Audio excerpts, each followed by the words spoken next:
Эң кымбат нерсе бул парасат. Акылдан дагы көп нерседен мен жогору баалаган нерсем бул парасат да. Өзгөчө кыздарга эң керек нерсе парасат. Камеранын аркасында тыржайып, анан колдогонду билбей, бутон тартып бартайм назад задний фон кызылыңды жандырып турган болсоң, эч бир жерде өнбөйсүң, өспөйсүң. Кызыл скорый помощь болуп жанып өчпөстөн мындай жарыгыраак болгонду билиш керек адам. Парасаттар бул жерде иштеткенди билиш керек. Бепарасат сен каяка барасың? Эгер парасатың болбосо. Чындыгында ушундай. Ана мына дейт да, мына ананын ишин кылат. А десең Б дейт, Б десең А дейт. Ар дайым жолу даяр да. Ошон үчүн парасаттуу болуш керек. Мен медреседе окуган учурда агайлар, устаздар келет эле, бут кийимин чечип кирип кетет эле. Мен бут кийимин алып, өзүмдүн щетка кремим бар эле, ошолорду кремди тозалап месасына коюп коет элем да. Агайлар чыгып атып, ыраазычылык билдирип, өзгөчө бата кылып, дуа кылып кетет эле. Кээ бир ушул нерсени мен көп жерде байкабаймын да. Мисалы бизде эле көп жерлерге конокко барабыз, чакырышат, барган учуруңда бир жерге коеюн десең кээде места таппай каласың да. Бут кийимдер ар нерсе болуп чачырып жаткан болот. Ошол жерде мындай кичине капалык сезими болот. Мисалы аял киши бар жерге, аялы бар, башка бар, жеңебиз бар, мисалы тазалыкка эки жака карап койсо болбойбу деген кээде суроолор пайда болуп калат. Муну башчы сен болғаннан кейін балдар келіп саған айтып, ушундай экен депчи. Кээ бир случайлар болот, мына карап туруп эле мен айтам да, паланча ушундай экен. Ушуга бир назар салып көрбөйсүңбү? Сен менен экөөңөр чогуу болосуңар, бактылуу болосуңар десем, чындыгында ким бактылуу болуп кетишет да ошондой. Чындыгында бактылуу болушат. Себеби парасаттуу кыз эч качан жерде калбайт. Биз көрдүк акылдууларды, акмакчылык кылып жүргөндөрүн толтура. Манаста окуган бар, университеттердин эң алдысында прием, ууртчу 280 эң алтын золотой эмелерди алган, кызыл менен бүтүп койгон. Бирок бепарасат да, колдо сигарет чегип. Акыл парасатты берип койбойт, урматтуу мекендеш. Көп акылдуулар көрүп атабыз, сынат, жашоодо сынып калат. Ошон үчүн парасаттуу болушубуз керек. Бетиң тырыштырып, ар дайым нааразы болуп, намкөр болуп жүрө берсең, жүрө бересиң. Парасаттуу болуп, парасатыңды жаап, ошого берсе эч болот. Аялды эң сулуу кыла турган нерсе эмне? Косметикадан мурда, өзүнүн сулуулугунан мурда, ички жан дүйнөсүнөн мурда не сулуу кылат десеңиз, бул хоп, майли деген экинчиси. Хоп, анан майли. Ооба деген. Не десеңиз ооба да. Мындай жүр, паланча подружкама барышым керек, кой эмкисинде бар, майли, хоп. Бүгүн мынандай, хоп, майли, хоп, хоп, хоп. Макул, ооба, принял, кабыл алдым, түшүнүктүү. Ушул нерселер менен жеңишке жетесиң, урматтуу жакардашым. Сени кооз кылып, сулуу кылып көрсөтө турган сенин косметикаң эмес. Химикатың эмес, башкаң эмес, сенин кулк мүнөзүң. Ажылдап, сөз кайтарып, тил кайтарып бириңеки болбойт. Көрүп атабыз аны турмушта. 3 негизги маселе бар. Биринчиден, мен сабактарда ар дайым сүйлөгөн сөзүмдү биринчисин экинчисине окшоштурбаганга аракет кылам. Мисалы, бир сөзүм бар, муну эч айтпайм, дагы бир жолу айтып коёмун. Келин бир жерге жаңы келин болуп барат экен, бир кыз мисалы үчүн. Ал жерде шкафты бир жака жылдырып коём, аны буяка жылдырып коём деп өзүң проектиңди чийбе. Эмне үчүн? Себеби кайненеге жакпай каласың да. Ал ордон тура берсин, болгон ошол нерселер таза турсун, жакшы турсун. Анан парасатыңды жап. Сен кайненең сууда, жамурда жүрө, эч качан кургак жерге кирип алба. Сен дагы жамурга чык. Күйөөң бир нерсени кайра-кайра айтып атабы? Демек, эл, мамлекет, үй бүлө, семья ошол нерсеге муктаж, ошондуктан кайра-кайра сайрап атат да. Сен кимди алдыда игра ойношуңду билишиң керек. Мисалы, Арген деген бирөө келди, Аргенди алууга дароо барып, Аргенди колдоп кетпешиң керек да. Күйөөң каякта турат, ошол жакта болушуң керек, мисалы үчүн. Автоматты алып дүйнө жүзүгө согуш ачты, ошого ок берип турушуң керек. Аны душман тарапка өтүп алып, мен бияктамын деп турбашың керек. Үчүнчү маселе бар. Урматтуу эже карындашым, күнөөдөн ар дайым тийлешибиз керек. Бул жакшы мааниде дагы, жаман мааниде дагы, чоңу болобу, кичинеси болобу, бүгүн телефон деген техника ушу пешенебизге чейин күнөөнү алып келе турган деңгээл болуп калды да. Өзгөчө кыздар бүгүн эч неркеде кыйналбайт. Жигити гүлдү дагы стакка кылып коет, телефон аркылуу эшигин астыга тамагы дагы келип калат. Кээде кыз болуп кеткиси келет кээ бир эркектердин. Себеби бар жогу даяр да, бар жогу келип турат, бар жогу неме киносу дагы бекер, бардыгын ошо төлөйт. Айтайын дегеним эмне? Ордуңду бил. Ордуңду бил. Эрге тийишке серьез караган бир эркек болду, эрге тийгениң жакшы. Анан ойношторду башкаларды токтотуш керек. Качангаcha барасың алар менен. Сен канча эркек эрге тийгиң келет, өзү дегиң келет да. Өтө эмгекчил адамдар өзү үчүн жашырынат, өзү үчүн аянат.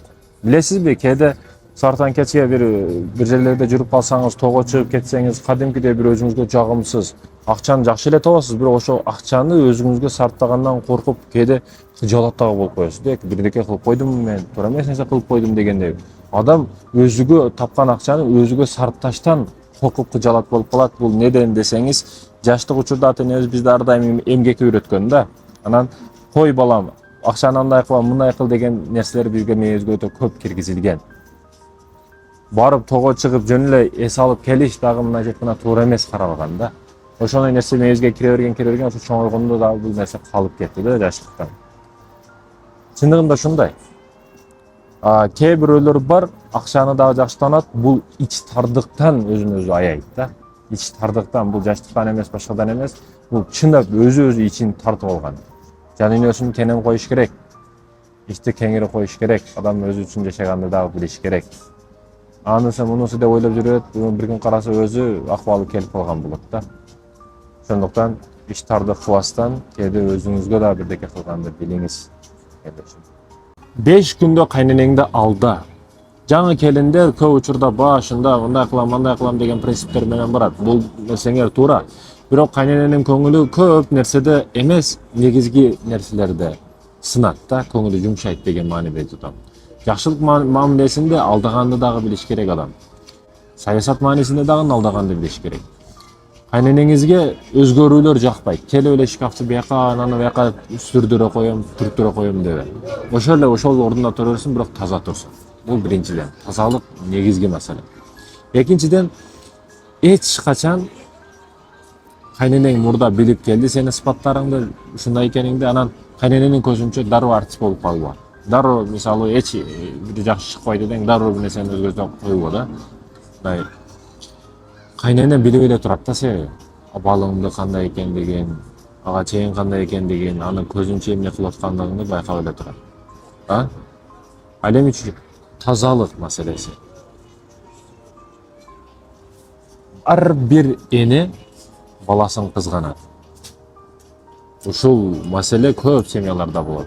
Кээде балам мен менен жаткын деп баласын алып чыгып спальницага көтөрүп алып кирип кетет. Чоң эле баласы. Ушундайлар жок эмес. Ушунчалык кызганчак. Апаны дагы туура түшүнүш керек. Ошончо же баласы дароо берип коюш кыйын маселе. Айтайын дегеним эмне? Кээде кээ бир жерлерде түшүнүксүз маселелер болуп кетет. Биз мээбизге сиңдире албаган нерселер болушу мүмкүн. Ошол учурда дагы сабырыңды жогот. 5 күн ичинде 5 күн не деген убакыт? 3 күндөн аш тарынганга болбойт бири-бириге. 5 күндө сен жөн эле көңүлгө кирсең болот. Экендечи. Жөн эле киресиң. Аялынын маселесинин проблемасын чечпеген эркек подружка дагы боло албайт аялына. Мен айткым келет, жоктон жок проблема чыгара бербе, урматтуу эже карындашым. Кээде бар жок жетерлүү ушул намкөрлүк, ачкөздүк кээ бир эже карындаштарды бузуп коет да. Албетте ушул жааттан келсек, ушул жааты туура. Неге? Себеби көп учурда аялдын нәпси тойбой калат. Көйнөгү бар шкафта болот көйнөк. Бирок дагы бир футболка алып алайын, дагы бир көйнөк алып алайын, бир жерге кетканда көйнөгү жок да. Болсо толтура көйнөк алат. Мисалы үчүн, катардан катар көйнөк, катардан катар кийим, баскан турганы жакшы, тамак ашы бар, жашаган жери бар, бирок дагы эле көп нерсе жетпейт да. Анын назары ток.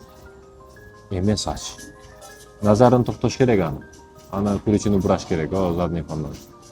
Эң жакшы аял парасаттуу аял. Актриса болгонду билиш керек. Жашоо ар кандай нукта салып коет. Түштөн мурда башка мамиле, түштөн кийин башка мамиле. Адамда ар кандай да характери. Кайненеси мындай дейт, күйөөсү мындай дейт, ар бирин ордуга коюп парасат менен мамиле кыла билген аял чындап утат. Анан кээ бир актрисалар бар, ошо калп эле элдин көзүнчө кичине жакшы көрүнүш болот. Анан задний фону өтө жаман да, күйөөсүнө өтө жаман мамиле кылат, тескери мамиле кылат. Мындай когомдо курукту алды деле ошо бирөөлөргө жагына коюп, мындай деп айтсын деп туруп ошол жерде жакшы мамиле кылып, көк чай куя коюп, парасаттуу болуп көрүнгөнгө аракет кылат.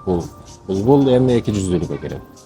Айтайын дегеним окшош болду. Ар бир учурда күйөөңүн алдында бирөө барбы жокпу, достору барбы жокпу, ар бир учурда мамилени туура багытта туура кылганды бил. Бул эркектерге да тиешелүү маселе.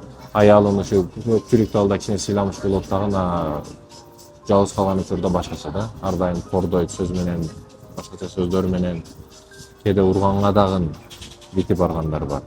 Андай болбош керек. Саякат үчүн эч канчан идеал убакыт болбойт.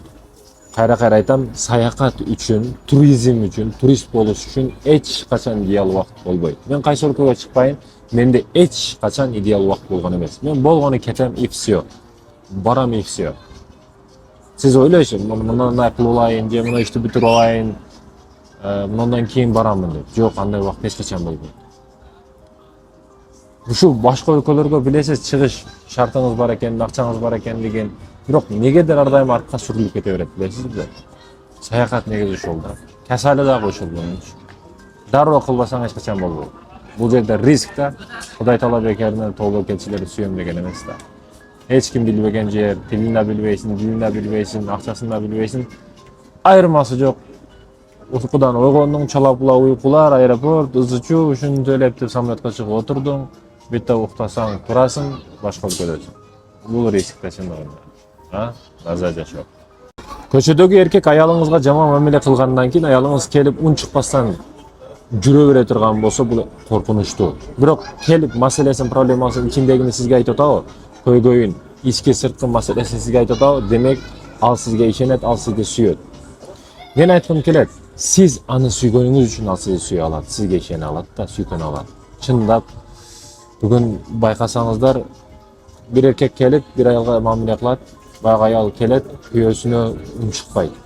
Неге? Себеби менден күнөө издейт, эрим мага ишенбейт, бардык күнөөнү мага оодарат деп баягы эркек тууралуу эчтекени айтпайт. Анан баягы көчөдөгү эркек не кылат? Ери бар болуп туруп үн чыкпады, демек бул аялга жагып атыптыр деп дагы экинчи жолу мамиле кылат. Ушул процесс улана берет, 3-4 болот, анан жетип болбогон даражага тучокко чыкканда баягы кайнак суу эшикке жарылайын деп калган учурда аял киши айтып берет эрине. Анан ери ошол жерде анан кармайт. Сенин башында тургансың деп аялын күнөбөйт да. Мен айткым келет. Эркек киши эгер жакшы болсо, түшүнүктүү болсо, уга биле турган эркек болсо, эгер аялына ишене турган эркек боло турган болсо, аял биринчи келип күйөөсүнө сүйөнөт. Андан көмөк күтөт, андан жардам сурайт. Эркекке көп нерсенин кереги жок. Эмне үчүн Европада кулпунай терип, эмне үчүн Россияда стройкада иштеп атабыз? Ошол аял бала чаканы багыш үчүн. Негизи эркекке бир көчөдөгү бир жерде эле жатып, пакет ороп, бирдеке кылып эле жашап жүрсө боло берет. Бирок жоопкерчилик алган. Аял бала чакасы бар, ошондуктан аренда 50 000 айына, 25 000 айына кылып аренда плата төлөйт. Паланчадан карыз алат, тикинчиден карыз алат, өзүн кыйнайт, жоопкерчилигиндеги аялы бала чакасын бир нерседен кем кылбайын дейт да. Жүрсө боло берет, бир жерде охрана болуп 15 000 иштеп, өзүн эме кылып, жектирип, өзүнө өзү эптеп септеп. Айтайын дегеним, эркек киши баардык жерде жашап кете берет, эгер өзү боло турган болсо. Бирок аялы бар, шартты, комфорттуу, ошого жараша түзгөнгө аракет кылат да. Колу мүмкүнчүлүгү жеткенче үй бүлө бактылуу кылайын дейт. Ошол учурда аял кишинин эки нерсе талап кылынат. Биринчиден, ошо тапкан нерсесин урдабаштык. Жакшы дагы мааниде, жаман мааниде дагы урдабаштык. Экинчи мааниси өзүнүн тыйыш, намысын тыйыш. Ар ким менен измена кылып жүрүп кетпеш керек да. Биринчиден, ошо тапкан элинин мал мүлкүн сакташ, экинчи өзүнүн намысын тыйыш экен. Мындан өткөн золотой нерсе болду.